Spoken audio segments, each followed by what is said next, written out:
नमस्कार, आप देख रहे हैं जगत क्रांति टीवी और मैं हूं आपके साथ ज्योतिका।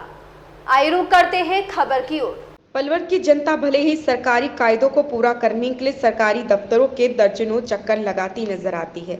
वहीं पलवल जिले में लोक निर्माण विभाग द्वारा बनाए गए सभी सरकारी कार्यालय बिना फायर एनओसी के हैं। सरकारी दफ्तरों में एक्सपायर और बेहाल यंत्र लगे हैं, जिनका वर्षों से कोई इंस्पेक्शन ही नहीं हुआ। ऐसे में कोई भी बड़ा हादसा अगर घटित होता है तो इसका नुकसान बेहद दुखद होगा। सवाल फायर विभाग पर भी खड़ा होता है कि आमजन को नियमों की पूर्ति के लिए दर्जनों चक्कर कटवाने वाले अधिकारी इन सरकारी दफ्तरों पर कोई सख्त कार्रवाई करने से क्यों हिचकिचा रहा है। क्या नियम कायदे केवल आम लोगों के लिए बनाए गए हैं? दिखाई दे रहा है यह नज़ारा पलवल के लघु सचिवालय का है, जहां पर इस बिल्डिंग को लोक निर्माण विभाग द्वारा बनाया गया था, परंतु इस सरकारी बिल्डिंग में फायर एनओसी न होने और फायर से बचाव के लिए लगाए गए यंत्र भी कबाड़ होते हुए नजर आ रहे हैं।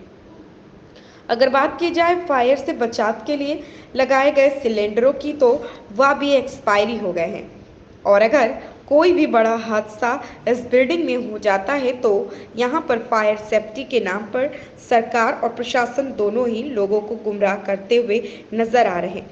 अगर बात की जाए तो इस बिल्डिंग में जिले की उपायुक्त सहित तमाम बड़े अधिकारी लघु सचिवालय के दफ्तर में रहते हैं, परंतु प्रशासन की इस लापरवाही से सवालिया और निशान के घेरे में आते हुए नजर आते हैं।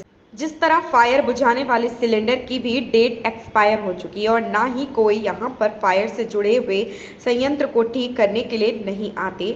देखने वाली बात यह होगी कि जिस बिल्डिंग में जिले के तमाम बड़े अधिकारी बैठते हैं, वही बिल्डिंग बिना एनओसी के चल रही है। इसके खिलाफ पहले भी नोटिस जारी किए जा चुके हैं, परंतु लोक निर्माण विभाग द्वारा पत्राचार फायर विभाग के साथ नहीं हो पाया और जिले की जितनी भी सरकारी बिल्डिंग है उनमें भी फायर एनओसी ना होना एक बड़ी लापरवाही का नतीजा भी साबित हो सकता है। पलवल से राजकुमार भाटिया की रिपोर्ट। रेखा जी बताएंगे कि कुछ सरकारी बिल्डिंग हैं जिनमें फायर सेफ्टी के लिए लगातार एक्सटिंग्विशर तो लगे हुए हैं, परंतु वहाँ पर कोई सेफ्टी अधिकारी नहीं है, फायर सेफ्टी अधिकारी। उसको लेकर किस तरह के आप काम कर रहे हैं और कौन कौन सी ऐसी बिल्डिंग है जिनको लेकर आपने नोटिस जारी किया? सरकारी सभी बिल्डिंग जो है उन्होंने किसी ने फायर एनओसी नहीं ली हुई है और उनको नोटिस जारी किए हुए हैं। पीडब्ल्यूडी के अंडर अधीन आती हैं ये।